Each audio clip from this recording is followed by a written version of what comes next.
Dear students, मैं doctor Mahavir Singh Yadav, government college Barmer. आज आपको BSc part third physics paper second nuclear physics का है topic threshold energy of nuclear reaction पर अपना व्याख्यान देने वाला हूँ। कल मैंने क्यू वैल्यू इक्वेशन और उसका सॉल्यूशन वो बताए थे। आज उसी को आगे बढ़ाते हुए और न्यूक्लियर रिएक्शन के लिए देहली ऊर्जा से क्या अभिप्राय है और किस तरह से इसको कैलकुलेट करते हैं, निकालते हैं, उस पर आप लोगों का ध्यान आकृष्ट करना चाहूँगा। यदि कोई बात आपको पूछनी है तो मेरे से संपर्क करके और उसका समाधान कर सकेंगे। तो सबसे पहले जो नाभिकीय अभिक्रियाओं की देहली ऊर्जा है उसको परिभाषित करने का प्रयास करता हूँ। हमने देखा था कि नाभिकीय अभिक्रियाओं को तीन तरह से क्यू वैल्यू के आधार पे उसका क्लासिफिकेशन किया था: ऊष्माक्षेपी, ऊष्माशोषी और इलास्टिक स्कैटरिंग। तो मैं देहली देहली ऊर्जा को मैं परिभाषित करता हूँ। तो उसके लिए हम समझ सकते हैं कि ऊष्माशोषी अभिक्रियाओं के लिए Q लेस देन 0 होता है। इन अभिक्रियाओं में उत्पाद कणों का द्रव्यमान क्रिया कारकों के द्रव्यमान से अधिक होता है। ऐसे में इन अभिक्रियाओं को संभव बनाने के लिए इन्हें बाहर से ऊर्जा देनी पड़ती है। इन अभिक्रियाओं को ये अतिरिक्त ऊर्जा प्रक्षेप्य कण की गतिज ऊर्जा के रूप में प्रदान की जाती है, जिससे उत्पाद नाभिक की द्रव्यमान पूर्ति तथा उनकी गतिज ऊर्जा के रूप में प्राप्त होती है। तो देहली ऊर्जा को किस तरह से वो कर सकते हैं कि ऊष्माशोषी अभिक्रियाओं में प्रक्षेप्य कण की वह न्यूनतम गतिज ऊर्जा जिस पर अभिक्रिया प्रारंभ हो सके, नाभिकीय अभिक्रियाओं की देहली ऊर्जा कहलाती है। देहली ऊर्जा के प्रतिबंध में उत्पाद y तथा b के लिए फाई इक्वल टू 0 एवं थीटा इक्वल टू 0 होता है। यहाँ जैसे नाभिकीय अभिक्रियाओं को डिफाइन किया था तो उस समय एक टारगेट न्यूक्लियस होता है, उसके ऊपर दूसरा कोई न्यूक्लियर पार्टिकल होता है, वो उस पर इंसिडेंट होता है। तो वो जो इंसिडेंट होने वाले पार्टिकल की वो न्यूनतम ऊर्जा जिस पे वो अभिक्रिया प्रारंभ हो जाए, उस ऊर्जा को नाभिकीय अभिक्रिया की देहली ऊर्जा कहते हैं। अब देहली ऊर्जा की गणना के लिए हमें जो अपना इक्वेशन है उसको देखना पड़ेगा। इक्वेशन क्या है? a प्लस एक्स, जैसा पहले इसमें लिखा था, क्या था? a प्लस एक्स, ये रिएक्टेंट था, और प्रोडक्ट के रूप में क्या मिला था? ये y प्लस b प्रोडक्ट के रूप में हमें मिलता है। तो यहाँ ये इसको फिगर के अंदर दिखा दिया है, अर्थात जो a पार्टिकल है उसका मास क्या है? स्मॉल m है, और उसकी वेलोसिटी क्या है? स्मॉल va के द्वारा रिप्रेजेंट कर देते हैं। टारगेट न्यूक्लियस होता है, उसका मास mx है, और इनिशियली वो क्या है? रेस्ट में है। इससे क्या बनता है? एक जो कंपाउंड न्यूक्लियस बनता है, कंपाउंड स्टेट होती है। सपोज करो कि उसका मास mc है और वो वेलोसिटी vc से मूव करता है।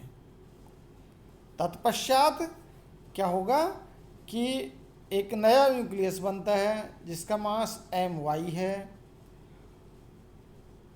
और दूसरा एक लाइट पार्टिकल उत्सर्जित होता है, उसका मास क्या है, स्मॉल m है। अर्थात y नया न्यूक्लियस और जो b है वो निकलने वाला हल्का नाभिकीय कण होता है। अब यहाँ ये जो फिगर है, वो जो फिगर से हम लिख सकते हैं कि mc है, अर्थात कंपाउंड जो न्यूक्लियस बनता है उसके लिए उसका जो मास है वो a का द्रव्यमान और जो टारगेट न्यूक्लियस होता है उसके द्रव्यमान के योग के बराबर होता है, जिसको इक्वेशन 1 के द्वारा मैंने रिप्रेजेंट कर दिया है। संवेग संरक्षण नियम क्या कहता है, MAVA इक्वल टू MCVC। ठीक है, ये इक्वेशन 2 के द्वारा इसको रिप्रेजेंट कर देता हूँ। अब इससे VC की वैल्यू निकल जाती है, इसलिए VC equal to MA upon MC into VA, या MA अपॉन MC की वैल्यू लिख सकते हैं MA plus MX into VA। तो इस इक्वेशन 3 से क्या निकाल सकते हैं, VC की वैल्यू निकाल सकते हैं इस इक्वेशन 3 से। परंतु जो EC है, energy of kinetic energy of compound nucleus, वो किसके बराबर होगी, EY प्लस EB के बराबर होगी। इसके इक्वेशन 4 के द्वारा लिख देते हैं। अब क्योंकि Q की डेफिनेशन हम जानते हैं, Q को पहले डिफाइन कर रखा है Q वैल्यू को, तो Q equal to EY plus EB minus EA, या इसको कितना लिख सकता हूँ मैं, EY प्लस EB को EC लिख सकता हूँ, इसलिए Q equal to EC minus EA, और EC इक्वल टू क्या लिख सकता हूँ, half MC into VC square minus EA की जगह क्या रख सकता हूँ, half MA into VA square. Equation 5 के द्वारा इसको रिप्रेजेंट कर देता हूँ। या मैं इधर से माइनस कॉमन लेकर के इसको माइनस Q के रूप में डिफाइन कर देता हूँ। माइनस Q ये उष्माक्षेपी उष्माशोषी अभिक्रिया के लिए इसकी Q वैल्यू क्या रहती है, नेगेटिव रहती है। तो ऐसी स्थिति के अंदर ये minus Q equal to half MAVA square minus half MCVC square. और यहाँ ये जो है इनकी MC की वैल्यू रख देते हैं, VC की वैल्यू रख देते हैं, तो हमें इक्वेशन नंबर ये 6 मिल जाता है। और इसी को सोल्व करते हैं तो ऐसी स्थिति के अंदर हमें यहाँ इक्वेशन 7 ये मिल जाता है, अर्थात minus Q equal to half MAVA square into MX upon MA plus MX। अब चूंकि देहली ऊर्जा प्रक्षेप की न्यूनतम गतिज ऊर्जा है जिस पर अभिक्रिया संपन्न हो सके, इसलिए अतः E threshold energy equal to half MAVA square के द्वारा इसको लिख देते हैं। तो ऐसी स्थिति के अंदर E threshold equal to minus Q into MA plus MX upon MX, यहाँ ये इक्वेशन 9 के रूप में है और हमें ये मिल जाता है। ये इक्वेशन 9 है, ये ऊष्माशोषी नाभिकीय अभिक्रिया के लिए देहली ऊर्जा का व्यंजक होते हैं, जिसको मैंने यहाँ इसके अंदर इस इक्वेशन के द्वारा इसको रिप्रेजेंट कर दिया, इक्वेशन 9 के द्वारा रिप्रेजेंट किया है। नेक्स्ट देखिए, अब जो थ्रेशोल्ड एनर्जी बाय सॉल्यूशन, तो ये तो क्या था कि जो पहला निकाल दिया था वो तो क्या है, संवेग संरक्षण नियम और क्या ऊर्जा संरक्षण नियम, द्रव्यमान संरक्षण नियम, उनके आधार पे निकाला था। अब इसके सॉल्यूशन के आधार पे थ्रेशोल्ड एनर्जी को सॉल्यूशन के आधार के ऊपर और इसके अंदर वो कर सकते हैं।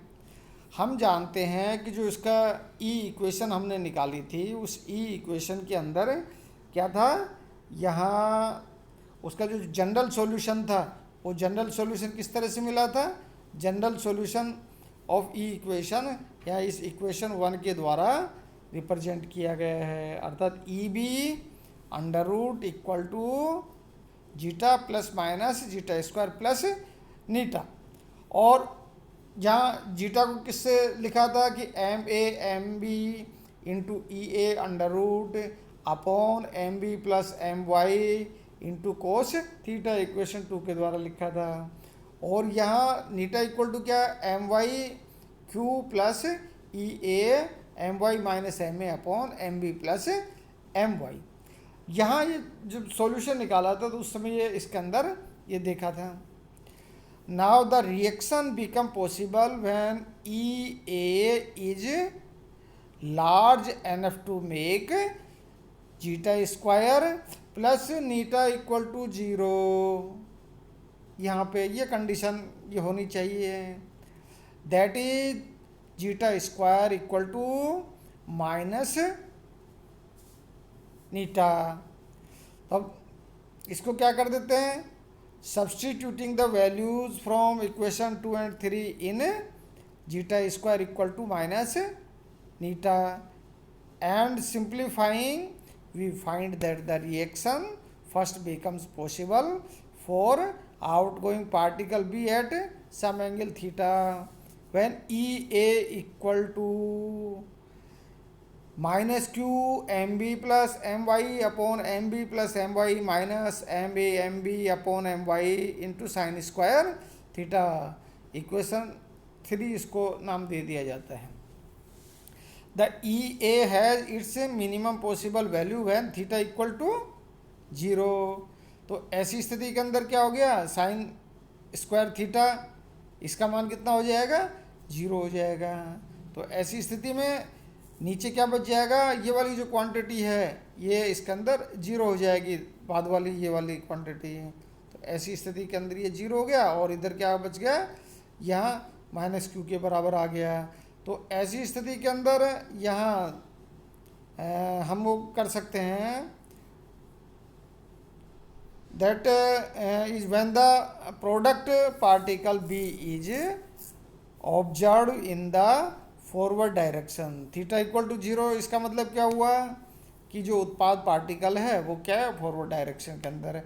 This possible minimum value is known as the threshold energy and it is for the outgoing B at angle theta equal to 0। तो यहाँ इससे आ गया E A threshold equal to, equation 4 के द्वारा इसको लिख देते हैं minus Q into M B plus M Y upon M B plus M Y minus M A. ये इक्वेशन 4 हमें ये इससे ये मिल जाता है, इक्वेशन 4 ये इसके अंदर ये इक्वेशन 4 मिल गया है। ये इक्वेशन 4 के द्वारा इसको लिख देते हैं।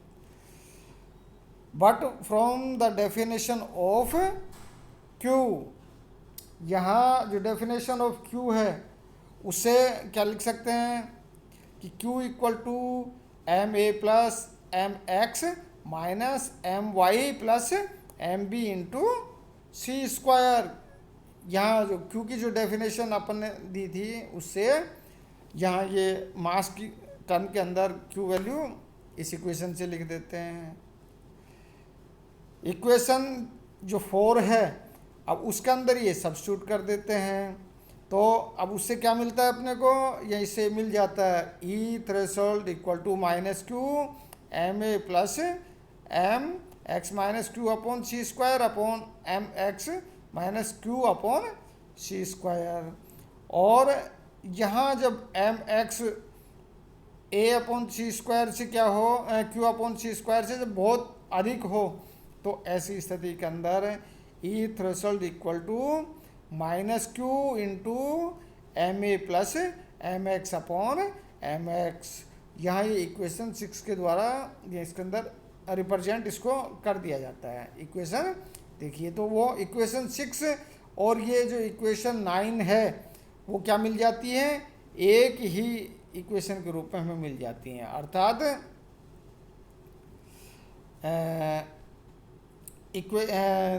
सॉल्यूशन से थ्रेशोल्ड एनर्जी बाय सॉल्यूशन और threshold energy by conservation low same value हमें इससे प्राप्त होती है। तो आज के लिए इतना ही। बहुत बहुत धन्यवाद।